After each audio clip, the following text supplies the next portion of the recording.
Iran के supreme leader Khamenei को आप पुष्पा इंटरनेशनल कह सकते हैं, जो अमेरिका की आंखों में आंखें मिलाकर इन दिनों कह रहे हैं मैं झुकेगा नहीं। हां, क्योंकि जब ईरान की मिसाइलों ने कतर में अमेरिका के सबसे बड़े एयरबेस पर बम बारूद बरसाया तो वो सिर्फ हमला नहीं था, वो ऐलाने जंग था। ऐसा ऐलाने जंग जिसकी आवाज वॉशिंगटन की दीवारों से टकराई और गूंजते गूंजते इजराइल समेत सारी दुनिया तक पहुंच गई। वो जो ईरान को पसंद करते हैं या ईरान को नापसंद करते हैं, दोनों कह रहे थे कि भाई खामनेई में दम तो है यार, स्टील की बॉल है, वरना अमेरिका जैसी सुपर पावर से लड़ने की हिम्मत और हिमाकत करना सबके बस की बात नहीं है। और इसीलिए आज कह रहे हैं हम कि ईरान का जो ये खुलेआम ऐलान था, ये बहुत स्पष्ट था कि हम ना डरते हैं ना झुकते हैं। ये मिसाइलें जो अमेरिका पर बरसाई गई थी, ये ईंट पत्थर की नहीं थी, बल्कि अमेरिका के रुतबे के माथे पर एक तमाचा थी, जहां हर धमाका एक ललकार थी कि अगर हमारे शहर जलते हैं तो हम भी तुम पर हमला करने की हैसियत रखते हैं। बारूद की स्याही से ईरान ने लिख दिया कि अब खामोशी नहीं चलेगी, लेकिन ईरान के इस कदम ने दुनिया को झकझोर कर रख दिया और यह सवाल पैदा कर दिया कि ईरान ने जो किया ये केवल जवाब था या तूफान की पहली आहट। अब अमेरिका पीछे हटेगा, दोस्ती करेगा, या फिर अब सब कुछ तबाही की भेंट चढ़ जाएगा? क्या वो ईरान को इराक बना देगा? क्या गाजा से ज्यादा तबाही जो है वो ईरान के अंदर दिखेगी? या अमेरिका जो बीते कुछ सालों में युद्ध से थक चुका है अलग अलग देशों में, वो ये मान लेगा कि ठीक है, चलिए इन्होंने भी रिएक्शन कर दिया, हमको जो एक्शन करना था हमने कर दिया, अब कहानी अलग हो जाए। लेकिन इतना स्पष्ट है कि अब जो रुका वो कमजोर कहलाएगा और जो बढ़ा वो दुनिया को युद्ध की आग में झोंक जाएगा। ईरान ने जो कुछ किया वो सिर्फ एक सैन्य रणनीतिक कदम नहीं था, एक गहरा मनोवैज्ञानिक युद्ध था। उसने न केवल अमेरिका की सैन्य ताकत को चुनौती दी, बल्कि उसके वैश्विक दबदबे की नींव हिला दी। जब दुनिया ईरान को आर्थिक प्रतिबंधों, आंतरिक अस्थिरता, कूटनीतिक अलगाव से उलझा हुआ मान रही थी, जब ये चर्चा चल रही थी कि खामनेई जिंदा बचेंगे या मार डाले जाएंगे, उसी वक्त उसने कतर में अमेरिका के सैन्य ठिकाने पर हमला किया। ये ठीक है कि इस हमले से अमेरिका को नुकसान नहीं पहुंचा, लेकिन यह हमला मिसाइलों का प्रदर्शन नहीं था, यह हमला संदेश था कि अब ये वो ईरान नहीं है जिसे आप दबा सकते हो। कतर की भूमि बारूद की गवाह बन गई। ईरान हालांकि कतर को हमले से पहले जानकारी दे देता है और इसीलिए माना जा रहा है कि यह सिर्फ सैन्य रणनीति नहीं बल्कि एक स्मार्ट कूटनीतिक दांव था। ईरान दुनिया को यह संदेश दे रहा था कि वो खुलकर वार भी कर सकता है और साथ ही वो ये भी संदेश दे रहा था कि बातचीत की खिड़की खुली हुई है। लेकिन सवाल यह है कि अमेरिका के रसूख पर ईरान के हमले का जो ये थप्पड़ है, वो जो हिमाकत करने की कोशिश है कि हमने अमेरिका पर भी हमला कर दिया, वो संदेश जो डोनाल्ड ट्रंप के अहम को लगेगा, क्या अमेरिका उसके बाद इस बातचीत की खिड़की को खुला रखेगा या फिर इसे मानसिक चोट मानकर अपने अहंकार को ललकार कर ईरान पर पलटवार करेगा? सच कहें तो अमेरिका अब एक ऐसी दोहरी बिसात पर खड़ा है जहां पर हर चाल जोखिम से भरी है। अगर अमेरिका ईरान पर पलटवार करता है तो दुनिया एक ऐसी जंग में जाएगी जिसे बंद करना किसी के बस में शायद नहीं होगा। लेकिन अगर अमेरिका यहां से खामोश हो जाता है, जैसा कि कहा भी गया कि हमें पता था कि ईरान हम पर पलटवार करेगा, ईरान ने जो हमला किया उसे हवा में ही नष्ट कर दिया गया, हमारे किसी सैनिक को कोई खरोच नहीं आई है, इसे मानकर क्या वो चुप हो जाएगा? क्योंकि चुप होने पर रूस, चीन, उत्तर कोरिया जैसे देश इसे अमेरिका की कमजोरी का सबूत मानेंगे। हो सकता है भविष्य में वो भी हिमाकत करे। अमेरिका का दबदबा, उसका डर, उसका रसूख दुनिया में सवालिया निशान पैदा करेगा, क्योंकि यह हमला सिर्फ अमेरिका के सैन्य ठिकाने का हमला नहीं है, यह अमेरिका की सुपर पावर वाली हैसियत और उसके वैश्विक वर्चस्व पर हमला है। व्हाइट हाउस और पेंटागन में तनाव साफ साफ दिख रहा है।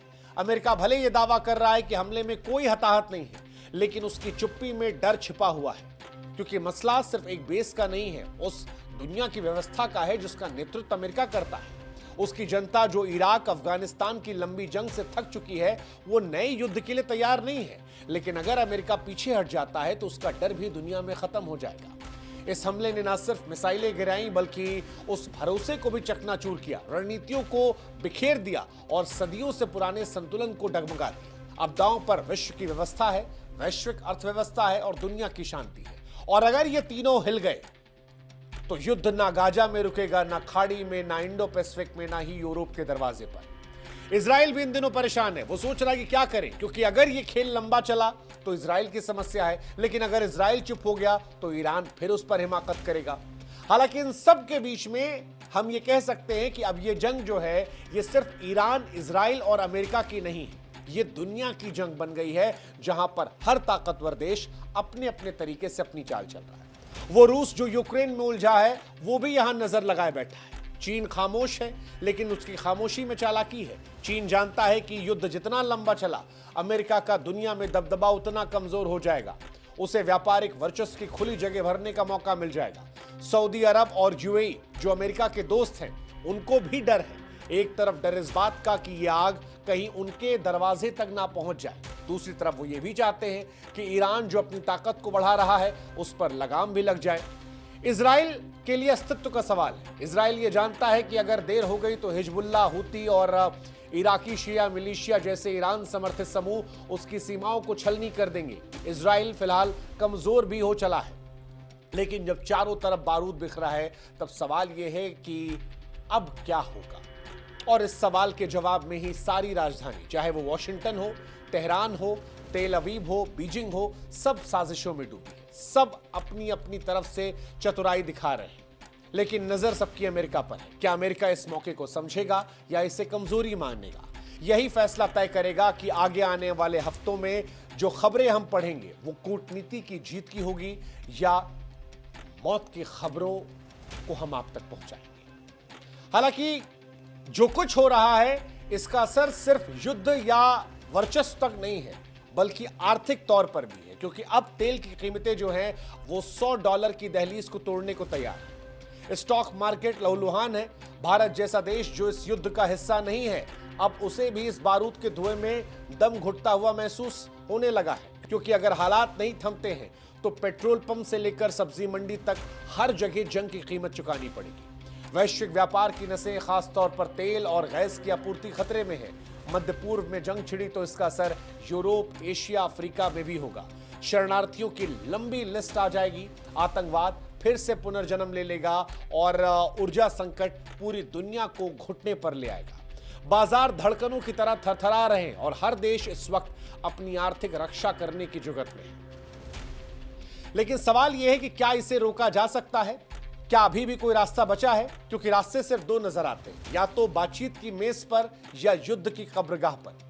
जितना डरावना सच ये है कि जितने हाथ इस आग को बुझाने के लिए चाहिए, दुख ये है कि उतने ही पेट्रोल की बोतल थामे खड़े हैं। संयुक्त राष्ट्र जो कभी युद्ध रोकने का प्रतीक था, अब केवल प्रेस कॉन्फ्रेंस तक सिमट कर रह गया है।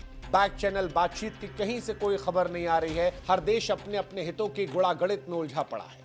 अमेरिका इस वक्त संयम की बात कर रहा है, लेकिन अमेरिका के संयम के पीछे उसकी सैन्य तैयारियां भी हो सकती हैं। ईरान जो प्रतिरोध के नाम पर आक्रामक रुख अपनाया है, वो दुनिया से कह रहा है कि हम पर हमला हुआ है, हम पलटवार करेंगे, और बाकी दुनिया जो है वो तेल, गैस और वोट का हिसाब लगाने में व्यस्त है। लेकिन समय बड़ी तेजी से निकल रहा है। सवाल यह है कि क्या इस जंग में मानवता का इम्तिहान है? क्योंकि ये जंग सिर्फ मिसाइलों, टैंकों या जंगी जहाजों की नहीं, ये इंसानियत की समझदारी बनाम सत्ता की सनक है।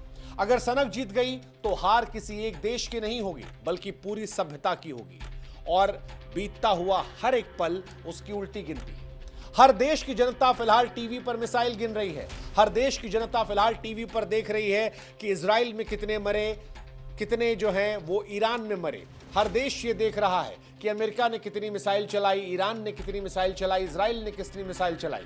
लेकिन इन सब के बीच एक नज़र जो हमें देखनी चाहिए वो ये कि पेट्रोल कब 100 के पार जाएगा। वो असली सवाल जो आने चाहिए कि अगर जंग ये चलती रही तो फिर अगली पीढ़ी के लिए क्या रह जाएगा? क्या वो ये इतिहास पढ़ेगी जिसमें हमने समझदारी दिखाई, या वो राख के ढेर में खोजेगी कि कौन था जिसने इस चिंगारी में और पेट्रोल डालकर आग लगाई और जिसने दुनिया को राख में तब्दील कर दिया। फिलहाल लोग डरे हुए हैं, लोग बंकरों में छिपे हुए हैं। इजराइल से लेकर ईरान तक एक सन्नाटा है। हर न्यूज चैनल नजर बनाए बैठा है कि कूटनीतिक खबरें पढ़ी जाएं या मौत के आंकड़ों को गिना जाए। अगर फैसला समझदारी से नहीं हुआ, अगर किसी ने गलती से ट्रिगर दबाया, अगर अमेरिका ने कूटनीति की जगह गुस्सा दिखाया, तो यकीन मानिए वो इतिहास आएगा जो खून से रंगा हुआ होगा और राख के ढेर में तब्दील होगा। सवाल फिर यही है कि अब अमेरिका क्या करेगा? अमेरिका क्या यहां से शांत होगा या अमेरिका ईरान को उसकी हैसियत दिखाएगा? जो कुछ होगा वो डरावना है। अगले कुछ घंटे बहुत भारी हैं और अगले कुछ घंटे दुनिया की दशा दिशा तय करेंगी, क्योंकि अब दुनिया धीरे धीरे दो हिस्सों में बंट रही है। ईरान ने स्पष्ट कर दिया है कि ना वो डरने वाला है ना वो झुकने वाला है, वो लड़ेगा, आखिरी दम तक लड़ेगा। कई सारे लोगों के मन में यह भी सवाल है कि ईरान ऐसा क्यों कर रहा है? ईरान जानता है कि उसकी हैसियत नहीं है।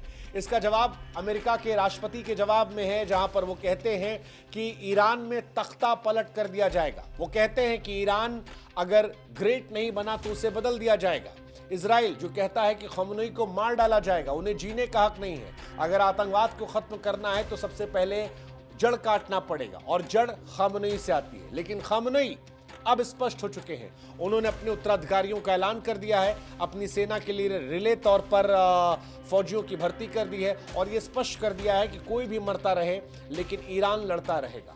ईरान ने अपनी सीमाओं को, अपनी हिम्मत को लांघ दिया है, चेतावनियों को हकीकत में तब्दील कर दिया है और अब दुनिया की बारी है कि क्या यह महज एक घटना बनकर रह जाएगी या वो मोड़ जहां से नक्शे बदल जाएंगे। अब सवाल इस वक्त ये नहीं है कि जंग होगी या नहीं होगी, सवाल ये है कि पहले कौन समझदारी दिखाएगा, पहले कौन है जो इस जंग को शांत कर जाएगा। क्या वो ईरान होगा, क्या वो अमेरिका होगा, क्या संयुक्त राष्ट्र कागजों से आगे बढ़कर आएगा या पूरा विश्व एक साथ आकर इस युद्ध को शांत करवाएगा।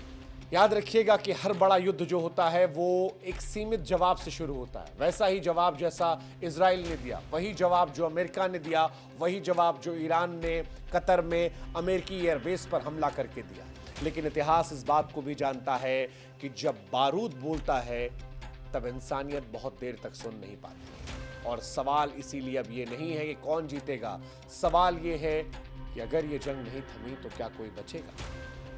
हर बार की लड़ाई हथियारों से ज्यादा नजरिए की होती है, झुकने और टिके रहने की होती है। और फिलहाल दुनिया ऐसी दहलीज पर खड़ी है जहां पर हर कदम या तो आग में जाएगा या अंधेरे में। अगर सनक जीत गई तो जो बचेगा वो सिर्फ खामोशी होगी, एक ऐसी खामोशी जो बहुत कुछ बोलेगी लेकिन शायद सुनने वाला कोई नहीं होगा। ईरान समझने को तैयार नहीं है, इजराइल अपने अस्तित्व की लड़ाई लड़ रहा है और अमेरिका अपने वर्चस्व को बनाए रखने के लिए इस जंग में कुछ भी करने को आमादा है। इन सब के बीच ईरान ने जो कुछ किया उसने कम से कम खामनई को इंटरनेशनल पुष्पा बना दिया है, जो कह रहा है कि मैं झुकेगा नहीं। लेकिन कई बार झुकना भी जरूरी होता है। हालांकि ईरान ये कह रहा है कि समझदारी वो आक्रामकता के साथ भी दिखा रहा है जब उसने कतर को बता दिया, लेकिन जब बात उसके अस्तित्व की है तो वो किसी भी हद तक भी जाने को तैयार है। सवाल बहुत सारे हैं, जवाब अगर युद्ध खत्म हुआ तो हम सब इंतजार करेंगे और अगर ये युद्ध चलता रहा तो फिर सवाल वही है कि कहीं ऐसा ना हो कि युद्ध ऐसी खामोशी लाए कि सुनने वाला कोई ना हो। इस युद्ध में आप किस तरफ हैं? कमेंट सेक्शन में जरूर बताइएगा।